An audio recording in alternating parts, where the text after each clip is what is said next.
One consistent feature of the Champions Tour is the impressive player party. This year was no exception, as the stars of the ATP Champions Tour were treated to some very special musical accompaniment. Yeah, it's great to see Mats and Mac up there and having a bit of a jam. We quite often we get together. It's one of those cases of too many cooks can spoil the broth, so you can't get everybody up there having a bit of fun. I would have liked to have jumped up there and played a bit of guitar myself, but John's improved. He's a good guitarist now. He's hitting some good notes, so it's great fun to see the guys get up there and have a bit of fun and relax. And it's there's a lot of stuff going on this week. It's a busy week. So we get to come to a fantastic place. It's our last event of the year, and it sort of culminates what we've been trying to do, which is to prove to people we can still play a little bit. And so I love it. I can't believe we're playing in Albert Hall, where there's all that great history of music. And when you get going, it's actually cool when you play tennis. So, with all the big names assembled, the Royal Albert Hall was ready for the action.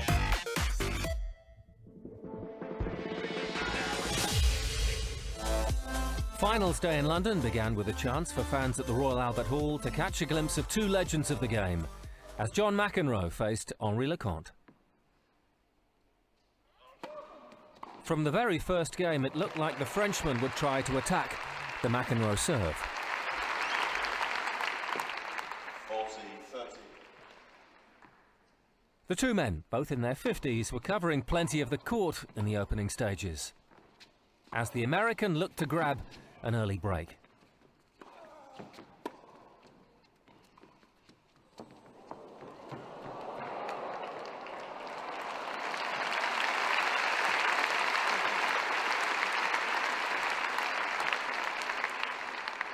And McEnroe got his reward moments later.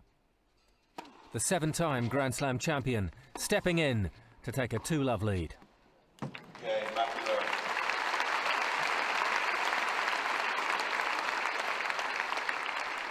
McEnroe leads by 2 games to love. But in the very next game, Leconte was able to pounce on a drop in concentration from the 56-year-old.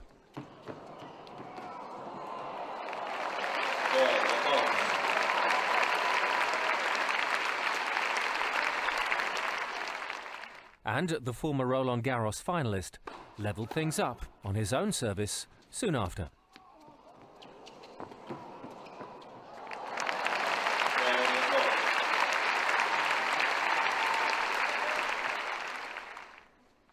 Now the Frenchman was really beginning to find his rhythm. And he was finding the lines with some delicious backhands, much to his own amazement.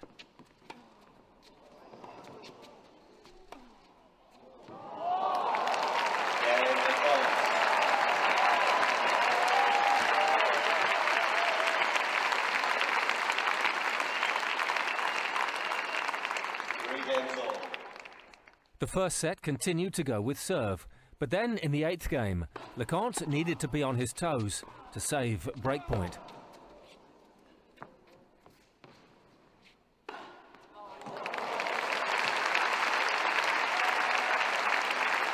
Brilliant from the Frenchman.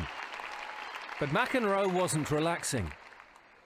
He reapplied the pressure and eventually did come away with the break.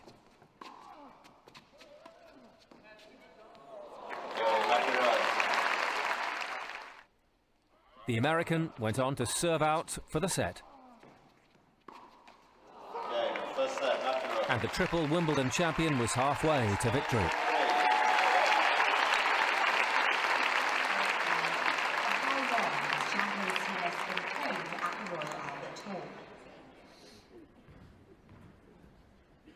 Into the first game of set 2, and the lefty American looked to keep up the intensity.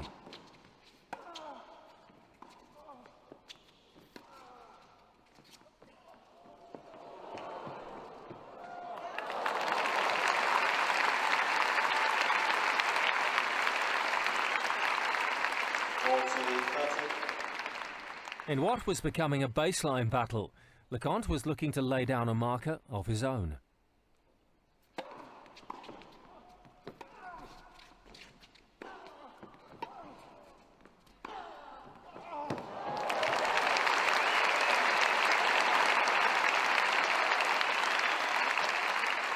It took until the third game for McEnroe to find the breakthrough, which came with a delightful backhand.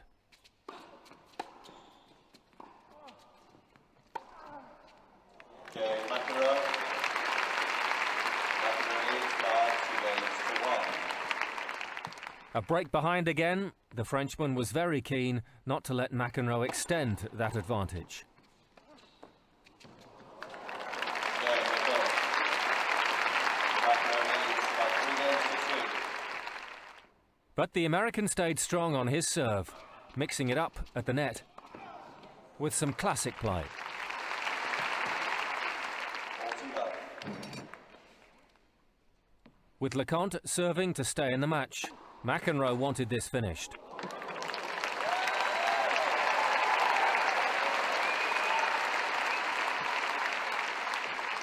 Love 15. And with a second return winner in the game, the four-time US Open winner wrapped up the match.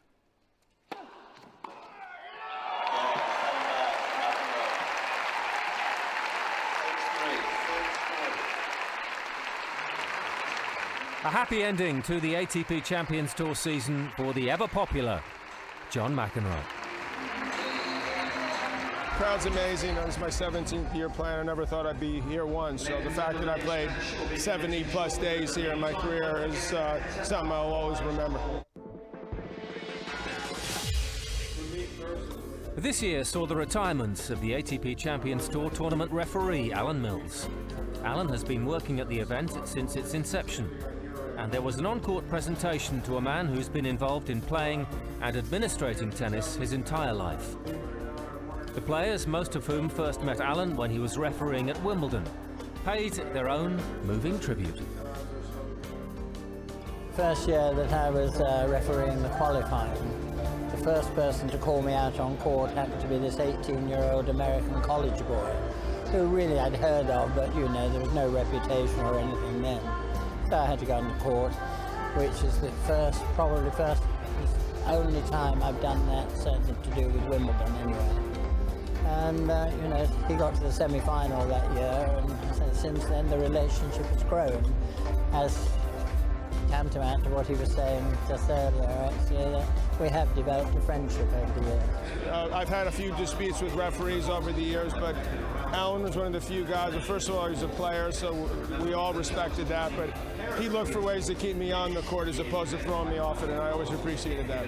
I mean, this place is just absolutely fantastic, you know. The crowds are superb, and the tennis that these players provide, you know, it's top-class tennis, but it's also entertainment as well, which everyone goes home with a smile on their face.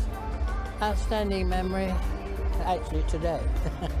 I mean, that's the last thing I expected, all the players to come out on court and say all those things and such like. It gives me a nice feeling, actually, a satisfactory feeling that maybe I've done something right.